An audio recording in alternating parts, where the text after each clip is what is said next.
الحمدللہ اتفاق و سلام علی عبادہ الذین اصطفیٰ اما بعد۔ آج کے اس سالانہ ثقافتی پروگرام کے صدر علی قدر جناب شیخ احمد صاحب، سینئر صحافی اور یوٹیوب کی معزز شخصیت، اسی طرح جناب جانو پاسکارے صاحب اور مہمان خصوصی میں ایک لمبی اور طویل فہرست ہے، لہذا میں ہر ایک کے نام کے کہنے کے بجائے تمام معززین، سر سید پرائمری اسکول کے طلباء، ان کے سرپرست والدین، اساتذہ اکرام اور حاضرین مجلس، بڑی خوشی ہوئی کہ آج سر سید پرائمری اسکول کے سالانہ ثقافتی پروگرام کو دیکھنے اور قریب سے جاننے کا موقع ملا۔ یقیناً کسی پروگرام کا انعقاد بڑی محنتوں کا طالب ہوتا ہے، بڑے لمبے عرصے سے اس کی تیاریاں، اس کی محنتیں اور کاوشیں کرنی پڑتی ہیں، تب جا کر کوئی ایک پروگرام ہمیں اتنی خوشنمائی کے ساتھ، اور اتنی خوبصورتی کے ساتھ نظر آتا ہے۔ آج ماشاءاللہ طلباء کو ان کی کارکردگی پر، ان کے اچھے کام کاج پر، ان کی اچھی تعلیمی سرگرمی پر اور دیگر ایکٹیویٹیز میں ان کے اچھے کارناموں پر انہیں انعامات سے نوازا گیا۔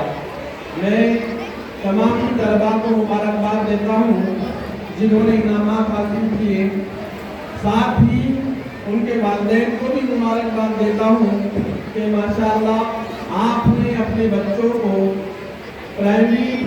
اسکول بھیج کر اور پابندی سے بھیج کر اسکول کے بنیادوں کو، وہاں کی ہدایات کو اور اساتذہ کو، انتظامیہ سے ملنے والی تمام تر ہدایات کو عمل کرتے ہوئے اور اس کو ذہن میں رکھتے ہوئے اپنے بچوں کو اسکول میں بھیج کر جو بڑا کام آپ نے کیا ہے، یقیناً آپ بھی قابل مبارکباد ہیں۔ ایسے خوشی کے موقع پر میں خاص طور سے انتظامیہ میں جناب سرپرست ادارہ شیخ احمد صاحب کو مبارکباد دیتا ہوں کہ ماشاءاللہ نامساعد حالات میں اسباب کی قلت کے باوجود اور وسائل کے فقدان کے باوجود اتنے اچھے ماہر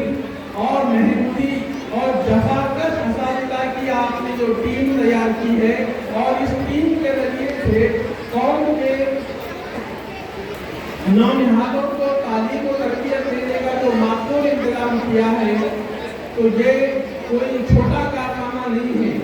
اسی طرح کہ جناب سیکریٹری صاحب جو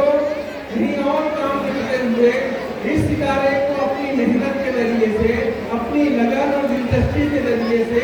اور اپنی نظر اور اپنی محنتوں کے ذریعے سے اس میں جو رنگ بھرنے کی کوشش کر رہے ہیں، میں جناب ادر صاحب کو بھی مبارکباد دیتا ہوں کہ یہ یقیناً آپ کی مسلسل محنت کا نتیجہ ہے کہ اللہ تبارک تعالیٰ نے آج اس مقام پر سر سید پرائمری اسکول کو جو پہنچایا، یہ یقیناً آپ لوگوں کی، اساتذہ اکرام کی اور والدین کی مسلسل ایک دوسرے کے تال میل کا نتیجہ ہے۔ میری دعا ہے کہ اللہ تبارک تعالیٰ اس چمن کو ہمیشہ سرسبز و شاداب رکھے، اس کے مالی اور اس کے نگہبان کو اللہ تبارک تعالیٰ ہمت اور حوصلہ عطا فرمائے تاکہ وہ مزید اچھے سے اچھے کام کر سکیں۔ مجھے ہمیشہ اس بات کا احساس رہتا ہے کہ میں اسکولوں کے اس طرح کے پروگراموں میں شریک رہوں، لیکن میری اپنی نجی مصروفیت ہے، اس کی وجہ سے بسا اوقات میں دیر تو نہیں کرتا لیکن دیر ہو جاتی ہے۔ تو ایسے موقع پر کہ جہاں طلباء کو انعامات سے نوازا جائے، جہاں ان کی تعلیمی اور ان کی ثقافتی